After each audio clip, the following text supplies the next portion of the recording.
সকাল সকাল দেখো ঘুম থেকে উঠেই রান্না বান্না সব করে নিয়েছি।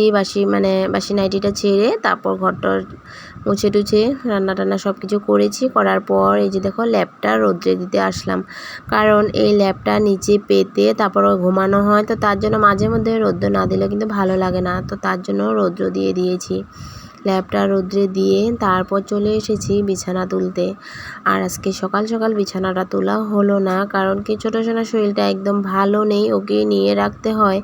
আর ওকে অন্য সময় তো ওকে নিচে বসিয়ে খেলার জন্য খেলনা দিয়ে বসিয়ে তারপর বাকি কাজগুলো করতে পারি। আজকে কয়দিন ধরে এটা আর হচ্ছে না, কারণ ছোটো সোনার শরীরটা অনেক বেশি খারাপ। ডাক্তার দেখানোর পরেও কিন্তু ওর শরীরটা এখনও ভালো হচ্ছে না। তো সকালবেলা ওর পাপা ওকে কোলে নিয়েছিল, আর আমি রান্নাবান্নাগুলো করেছি, টিফিন প্যাক করে ওকে পাঠিয়ে দিয়েছি কাজে। তারপর এদিকে আমি আসলাম বিছানা তুলতে। স্নান করাও হয়নি, কাপড় ধোয়া হয়নি, সব কিছু পড়ে আছে, ওগুলো করতে হবে। আর সকালে চা খাওয়ার বাসন টাসনও ধোয়া হয়নি এখনও।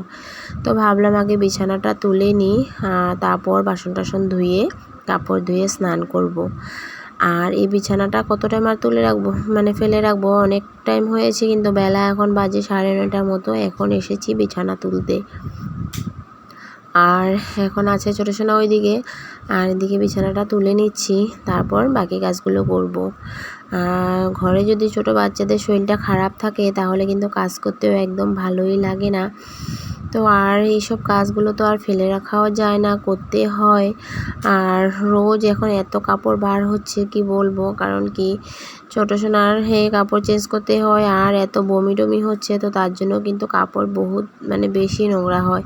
তো তার জন্য কাপড় অনেকগুলো আছে, কাপড়গুলো কিন্তু আমি অনেকক্ষণ আগে বাইরে পিছনে ভিজিয়ে রেখে এসেছি। আর এখন একটু পরে ওগুলো ধোবো। আর এখন নোংরা কাপড় ভাবলাম ভিজিয়ে রাখলে তাহলে আমার ধুতেও একটু কষ্টটা কম হবে, তো সেটা ভেবেই কিন্তু আমি সকাল সকাল কাপড়গুলো ভিজিয়ে রেখে দিয়েছি। আর আমার এদিক ওদিক কিন্তু ঘরটা অনেকটাই অগোছালো আছে। আজকে কতদিন ধরে কিন্তু চেয়ার টেবিল শোকেস গডরেজ কিছুই মোছামুছি হচ্ছে না, কারণ যেতটুকু কাজ করার বেশি দরকার তো সেগুলোই ছোটো সোনাকে নিয়ে বা রেখে জ্যান ত্যান করে আমি করে নিচ্ছি। আর বাকি আউট কাজগুলো কিছুই করছি না।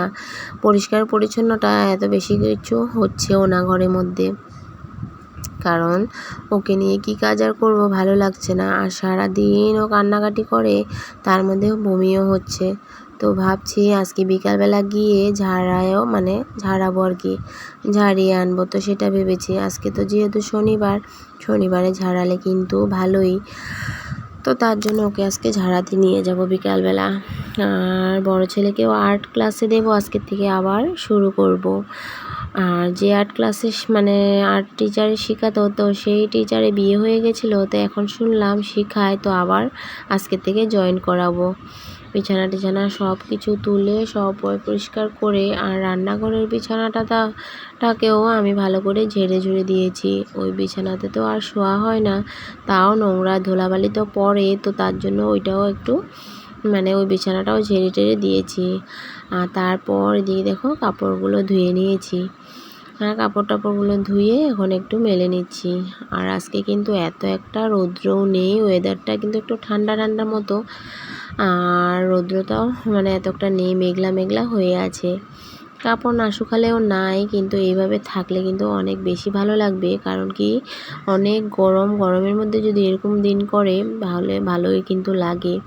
আর যত গরম বেশি দেয় ততই কিন্তু কারেন্টও বেশি কাটে। এমনিতেই গরম সহ্য হয় না, তার মধ্যে কারেন্টটা কেটে রেখে দেয়। আর যখন ঠান্ডা থাকে তখন কিন্তু কারেন্টও কাটে না। তো এদিকে দেখো কাপড় টাপড়গুলো এক এক করে ধুয়েছি, ধুয়ে আবার এদিকে মেলে নিচ্ছি। আর আজকে তক্সা পাপার কাজের কাপড়গুলোও ধুয়ে দিয়েছি। গরমের দিন যেহেতু অনেক নোংরা হয়ে যায়, 2 দিন পরলেই কিন্তু কাজের কাপড়গুলো অনেক বেশি নোংরা হয়, তো তার জন্য 2-3 দিন পর পর করেই কাজের কাপড়গুলো ধুয়ে দিতে হয়।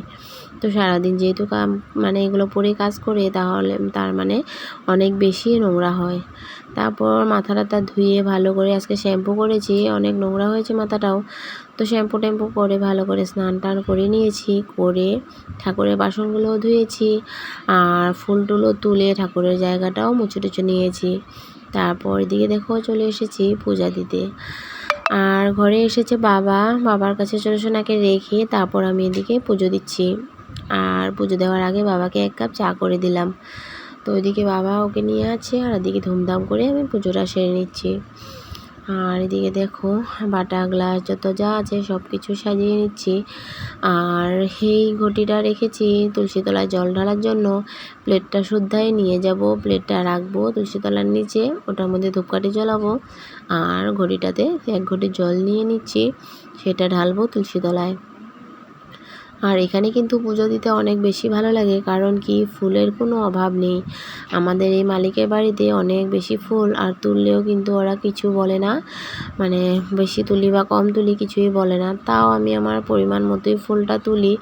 অনেক বেশি ফুল, তাও যে বেশি ওভার তুলে নেব তাও তো না, ভাল লাগে না।